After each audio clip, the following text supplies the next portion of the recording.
Thank you. It's a real pleasure to be here. I last did a TED talk, I think about 7 years ago or so. I talked about spaghetti sauce, and so many people, I guess, watch those videos that, you know, people have been coming up to me ever since to ask me questions about spaghetti sauce, which is a wonderful thing in the short term. But it's proven to be less than ideal over 7 years, and so I thought I would come and try and put spaghetti sauce behind me. The theme of this morning's session is things we make, and so I thought I would tell a story about someone who made one of the most precious objects of his era, and the man's name is Carl Norden. And Carl Norden was born in 1880, and he was Swiss. And of course, the Swiss can be divided into two general categories: those who make small, exquisite, expensive objects, and those who handle the money of those who buy small, exquisite, expensive objects. And Carl Norden is very firmly in the former camp. He's an engineer. He goes to the Federal Polytech in Zurich. In fact, one of his classmates is a young man named Lenin, who would go on to break small, expensive, exquisite objects. And he's a Swiss engineer, Carl Norden. I mean that in its fullest sense of the word. He wears three-piece suits, and he has a very, very small, important mustache. And he's domineering and narcissistic and driven and has an extraordinary ego, and he works 16-hour days, and he has very strong feelings about alternating current, and he feels like a suntan is a sign of moral weakness, and he drinks lots of coffee, and he does his best work sitting in his mother's kitchen in Zurich for hours in complete silence with nothing but a slide rule. In any case, Carl Norden emigrates to the United States just before the First World War and sets up shop on Lafayette Street in downtown Manhattan.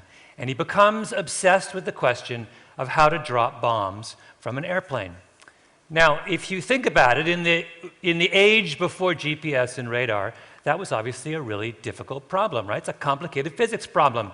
You've got a plane that's thousands of feet up in the air, going at hundreds of miles an hour, and you're trying to drop an object, a bomb, towards some stationary target in the face of all kinds of winds and cloud cover and all kinds of other impediments. And all sorts of people moving up to First World War and between the wars tried to solve this problem. And nearly everybody came up short. The bomb sites that were available were incredibly crude. But Carl Norden is really the one who cracks the code. And he comes up with this incredibly complicated device, weighs about 50 pounds. It's called the Norden Mark 15 bomb sight. And there's all kinds of levers and ball bearings and gadgets and gauges, and he makes this complicated thing. And what he allows people to do is he makes the bombardier take this particular object, visually sight the target, right, because they're in the plexiglass cone of the bomber, and then they plug in the altitude of the plane, the speed of the plane, the speed of the wind, and the coordinates of the target, and the bomb sight will tell him when to drop the bomb, right?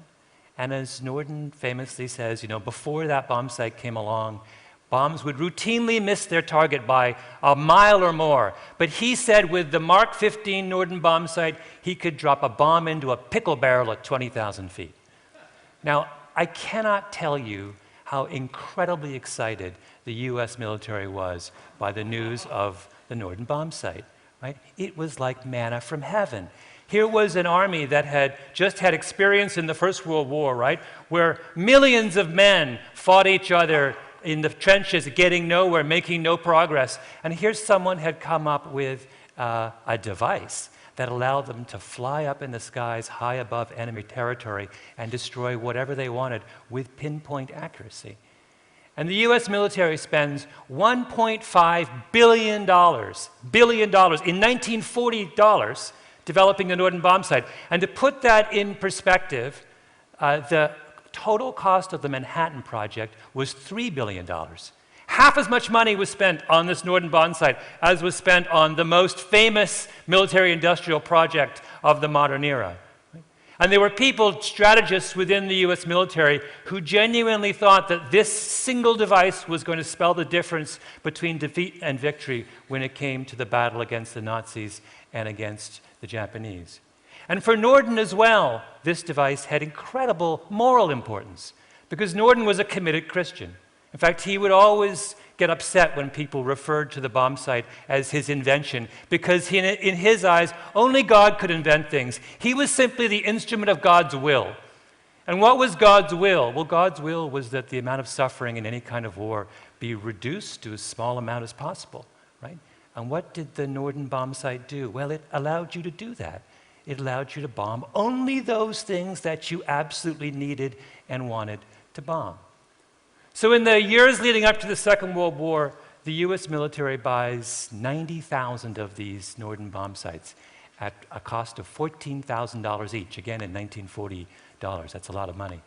And they train 50,000 bombardiers in how to use them. Long, extensive, months-long training sessions, because these things are essentially analog computers. They're not easy to use, right? And they make every one of those bombardiers take an oath to swear that if they're ever captured, they will not divulge a single detail of this particular device to the enemy, because it's imperative the enemy not get their hands on this absolutely central piece of technology.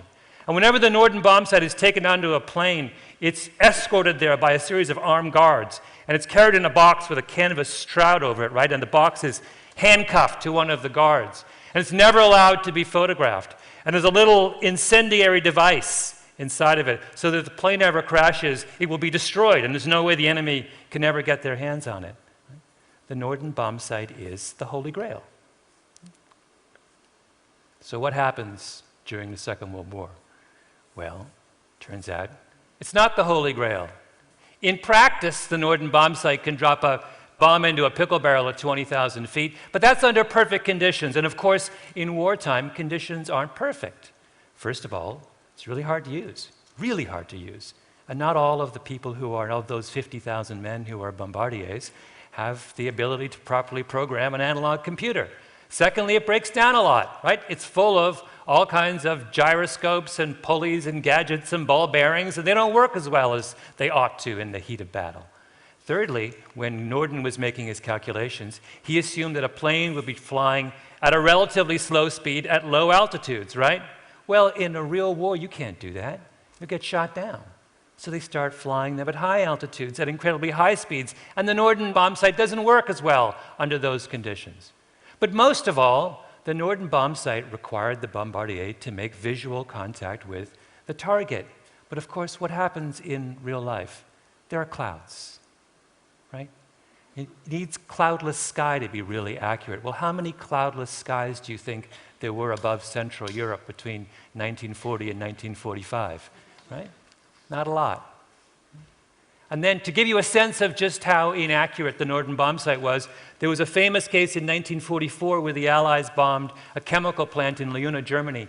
And the chemical plant comprised 757 acres. Right? And over the course of 22 bombing missions, the Allies dropped 85,000 bombs on this 757-acre chemical plant using the Norden bomb sight. Well, what percentage of those bombs do you think actually landed inside the 700-acre perimeter of the plant? 10%, right? 10%. And of those 10% that landed, 16% didn't even go off. They were duds, right? The Leuna chemical plant, after one of the most extensive bombings in the history of the war, was up and running within weeks. And by the way, all those precautions to keep the Norden bomb sight out of the hands of the Nazis, well, it turns out that Karl Norden, as a proper Swiss, was very enamored of German engineers. So in the 1930s, he hired a whole bunch of them, including a man named Hermann Long, who in 1938 gave a complete set of the plans for the Norden bomb sight to the Nazis. So they had their own Norden bomb sight throughout the entire war, which also, by the way, didn't work very well. So why do we talk about the Norden bomb sight? Well, because we live in an age where there are lots and lots of Norden bomb sights, right? We live in a time where there are all kinds of really, really smart people running around saying that they've invented gadgets that will forever change our world. They've invented websites that will allow people to be free. They've invented some kind of this thing or this thing or this thing that will make our world forever better. And if you go into the military, you'll find lots of Carl Nordens as well. If you go to the Pentagon, they will say, you know what, now we really can put a bomb inside a pickle barrel at 20,000 feet. Right? And you know what, it's true. They actually can do that now. But we need to be very clear about how little that means. In the Iraq War, at the beginning of the first Iraq War, the US military, the Air Force, sent 2 squadrons of F-15E fighter Eagles to the Iraqi desert, equipped with these $5 million cameras that allowed them to see the entire desert floor. And their mission was to find and to destroy, remember the Scud missile launchers? Those surface-to-air missiles that the Iraqis were launching at the Israelis? The mission of that 2 squadrons was to get rid of all the Scud missile launchers. And so they flew missions day and night, and they dropped thousands of bombs, and they fired thousands of missiles in an attempt to get rid of this particular scourge. And after the war was over, there was an audit done, as the Army always does, the Air Force always does, and they asked the question, how many Scuds did we actually destroy? You know what the answer was? 0, right? Not a single one. Now, why is that? Is it because their weapons weren't accurate? Oh, no. They were brilliantly accurate. They could have destroyed this little thing right here from 25,000 feet.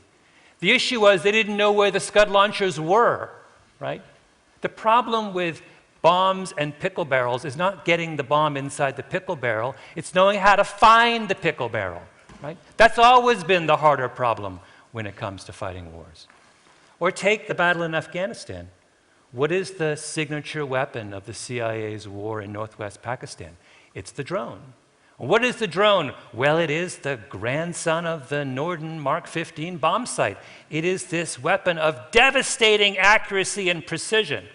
And over the course of the last 6 years in northwest Pakistan, the CIA has flown hundreds of drone missiles and has used those drones to kill 2,000 suspected Pakistani and Taliban militants. Now, what is the accuracy of those drones? Well, it's extraordinary. We think we're now at 95% accuracy when it comes to drone strikes.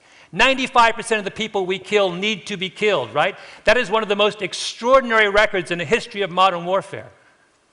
But you know what the crucial thing is? In that exact same period that we've been using these drones with devastating accuracy, the number of attacks, of suicide attacks and terrorist attacks against American forces in Afghanistan has increased tenfold. As we have gotten more and more efficient in killing them, they have become angrier and more motivated to kill us. I have not described to you a success story, right? I've described to you the opposite of a success story. And this is the problem with our infatuation with the things we make. We think that things we make can solve our problems, but our problems are much more complex than that. The issue isn't the accuracy of the bombs you have. It's how you use the bombs you have, and more importantly, whether you ought to use bombs at all. Right? There's a postscript to the Norden, the story of Carl Norden and his fabulous bomb sight, and that is on August 6, 1945, a B-29 bomber, right, called the Enola Gay, flew over Japan, and using a Norden bomb sight, dropped a very large thermonuclear device on the city of Hiroshima. And as was typical with the Norden bomb sight, the bomb actually missed its target by 800 feet. But of course, it didn't matter, right? And that's the greatest irony of all when it comes to the Norden bomb sight. The Air Force's $1.5 billion bomb sight was used to drop its $3 billion bomb, which didn't need a bomb sight at all. Meanwhile, back in New York, no one told Carl Norden that his bomb sight was used over Hiroshima. He was a committed Christian. He thought he had designed something that would reduce the toll of suffering in war. It would have broken his heart. Thank you.